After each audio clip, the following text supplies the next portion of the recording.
Hello there, YouTube family. Just a little update on the rashes.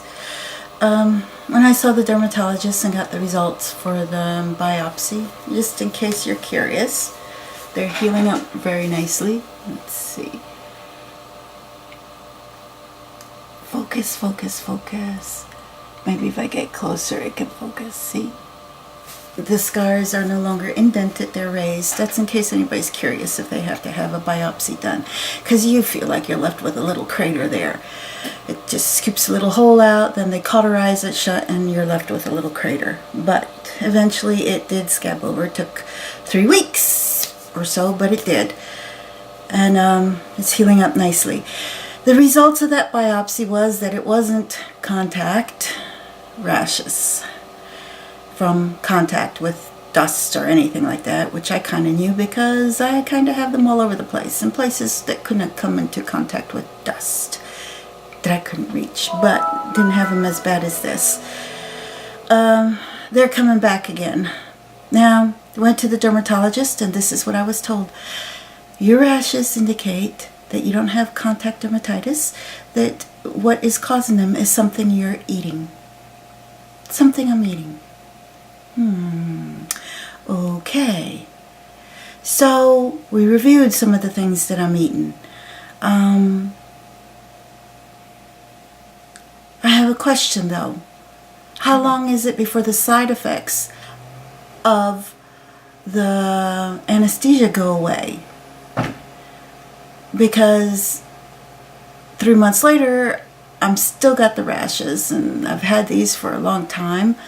They're under control because the steroid medicine she gave me to apply to them is helping keep them away, but they still bug the heck out of me, but not like before.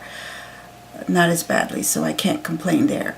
But the thing is that I can't think of anything I ingested. The rashes started at the hospital. I thought it was the wounds healing the day after surgery. I mean, even my nurse had to take my hands away from my tummy because I was gently rubbing it like that. Any of you who have taken Lamaze classes know that a gentle touch, a real light gentle touch like that, helps to take your mind away from that whatever's bothering you, your skin, your labor, whatever is in pain. And so I was doing that over my hospital gown, and they said, no, don't touch. I think they don't know what they thought if I was scratching, but the rashes started then, and I thought it was just part of the healing process. Then the MRSA happened when one of them got infected. So we eliminated that. Don't have that anymore, but I still have the rashes. And I don't know if the effects of the anesthesia are getting just all of a sudden peaked, or have they worn off and something else in my diet has done it. What happened about the time that the rashes got really bad was that my medication was changed. And now I take a lesser dose of one of my medicines, which is enveloped in a little capsule, a plastic capsule, not one that you could take apart, but a solid plastic capsule. And I hate to think that that solid plastic capsule with the powders inside is what's causing me the rashes. Another thing that happened at that time, at the same time, was that I also, oh, these things, I can't see through them. I also switched back to my normal vitamins at the time that the rash outbreak became its worst. I switched back to taking the vitamins I was taking pre-surgery and gradually switched over with, 2-3 days in between each gummy I gave up and switched back to normal. And the doctor says, well, if you were taking a medicine, a vitamin before, and it didn't give you rashes, these vitamin companies, they could have a new formulation in what they use for fillers to bind the vitamin powders together, and that could cause you rashes. Thereby, even if you have the same brand, the fact is that they use different fillers could cause a problem. So I was considering that, and I hate to think it's that medicine. Another thing, yeah, it could have been one of the vitamins. But the only new one that I had opened out of the vitamins was the Alaskan salmon fish oil, which I had used before. But this time the fish oil came in larger capsules instead of 2 little ones. So it could be that. It could be that I recently found these little tortillas, and around the time of the really bad rash outbreak or before, these teeny tiny little tortillas I found, that they're not much tasty. I mean, they're supposed to be for making little tacos, but there's no way these tortillas are going to be soft. They're just plain hard ones, and you can steam them, do whatever you want. They're just not going to be soft and pliable. Don't see how people can make tacos out of them. I usually just bake them until they get crispy or semi-crispy, or heat them up on the, what do you call it, comal? It's a griddle. I heat them up on the griddle.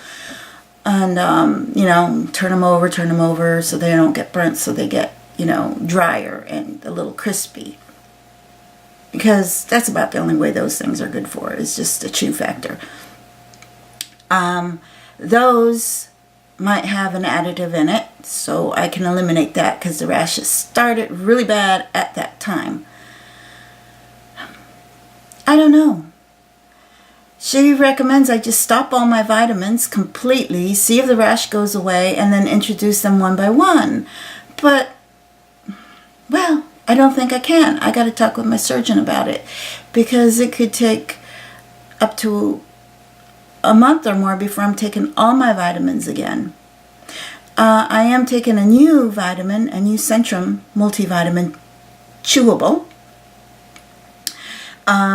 It's different than the last one I used, but being that I got my really bad rash outbreak last night, after I had eaten those little tostadas, those little tortillas that I harden up.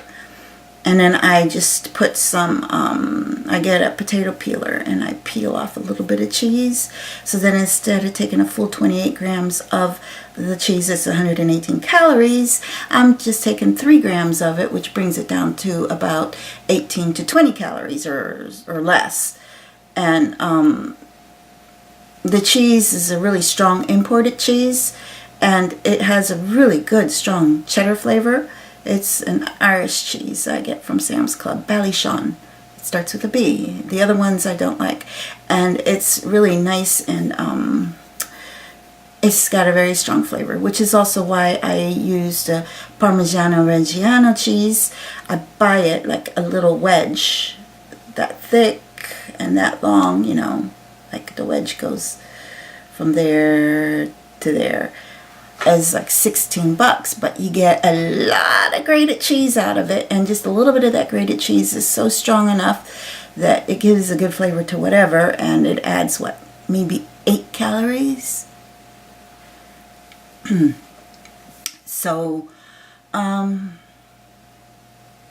recently started using those two, but they didn't cause my rashes to get worse, and I stopped using one of the cheeses for a while. I don't know. The only thing I can think of is that all of a sudden yesterday I ate those 3 little tortillas that I hadn't eaten in a long while, and I had a bad outbreak an hour later. So I'm hoping that's it.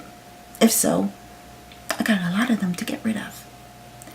And I may just have to go to trying to make my own tortillas to eliminate all additives in my food.